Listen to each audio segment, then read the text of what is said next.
Institusi Polri terus mendapat sorotan sejak bulan Juli 2022. Sayangnya, sorotan ini bukan karena prestasi, melainkan perilaku para oknum yang mencoreng nama baik Polri sehingga menggerus kepercayaan masyarakat kepada institusi Polri.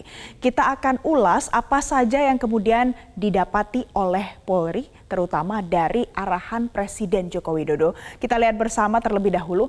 Jadi pemirsa, dengan serangkaian insiden yang terjadi yang menimpa institusi Polri, Presiden Jokowi memberikan arahan.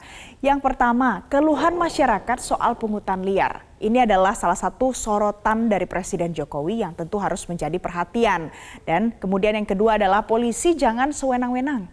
Yang ketiga, perhatikan soal soliditas Polri. Keempat, kesamaan visi dan ketegasan dalam organisasi. Dan yang terakhir adalah menguatkan penegakan hukum.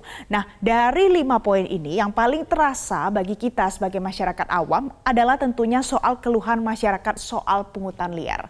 Pemirsa, ini adalah salah satunya arahan yang tentunya diberikan Jokowi kepada institusi Polri berkaca pada apa yang sudah terjadi pada masyarakat.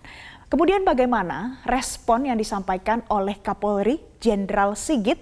Kita lihat apa respon yang sudah diberikan oleh Jenderal Sigit. Ini adalah beberapa respon. Yang pertama, tiadakan tilang manual. Jadi kalau biasanya ada pelanggaran yang terjadi di lalu lintas, kemudian ada penilangan yang dilakukan oleh pihak kepolisian. Nah, ini akan ditiadakan bagi tilang manual. Semua tilang akan dilakukan dengan menggunakan ETLE. Kemudian ada pula larang anggota untuk hidup hedon. Ini adalah salah satu yang pada akhirnya ribut diperbincangkan di media sosial. Ada yang pro dan juga ada yang kontra, pemirsa. Nah, ini kemudian direspon oleh Jenderal Sigit, ini harus segera dihentikan. Tidak ada lagi anggota kepolisian yang boleh menunjukkan hedonisme, hidup mewah, berfoya-foya. Kemudian yang ketiga, bos judi online kelas kakap ditangkap. Kita mengikuti bagaimana perjalanannya, mulai dari judi pelan-pelan terkuak dan juga bos judi online kelas kakap kemudian ditangkap. Dan yang terakhir adalah menegaskan rekrutmen anggota Polri haruslah gratis. Kalau banyak percakapan diskusi yang bergulir masuk polisi bayar. Nah, kemudian ini ditegaskan sekali lagi oleh Jenderal Sigit harus gratis. Selanjutnya pemirsa, setelah ada respon dari pihak kepolisian, kita lihat lagi di slide selanjutnya. Apa sebenarnya kasus yang ternyata akhir-akhir ini mencoreng betul citra pihak kepolisian di mata publik? Yang pertama, ini yang terkait dengan pembunuhan berencana Brigadir Yosua. Ini masih dugaan, sekarang sudah di meja hijau menyangkut salah satu jenderal polisi Verdi Sambo dan juga disoroti oleh publik sedemikian rupa. Yang kedua ada tragedi Kanjuruhan yang sampai hari ini masih bergulir terus bagaimana pihak kepolisian ini diharapkan bisa mengusut tuntas kasus ini. Dan yang ketiga adalah peredaran narkoba. Akhir-akhir ini ada Irjen Teddy Minahasa yang kemudian disoroti karena kasus narkoba yang menjerat dirinya. Ini adalah 3 insiden yang ternyata mencoreng citra Polri dalam betul. Selanjutnya kita lihat lagi.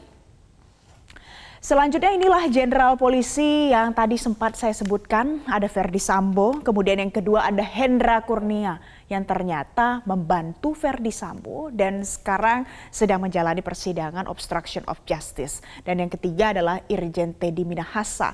Ini adalah 3 jenderal polisi yang jelas-jelas mengecewakan masyarakat. Ada yang terkait pembunuhan, ada yang membantu Verdi Sambo, kemudian ada yang terkait pula kasus narkoba yang menjerat dirinya. Selanjutnya pemirsa, dari jenderal polisi yang terlibat kasus hukum ini kita beralih lagi di penjelasan selanjutnya.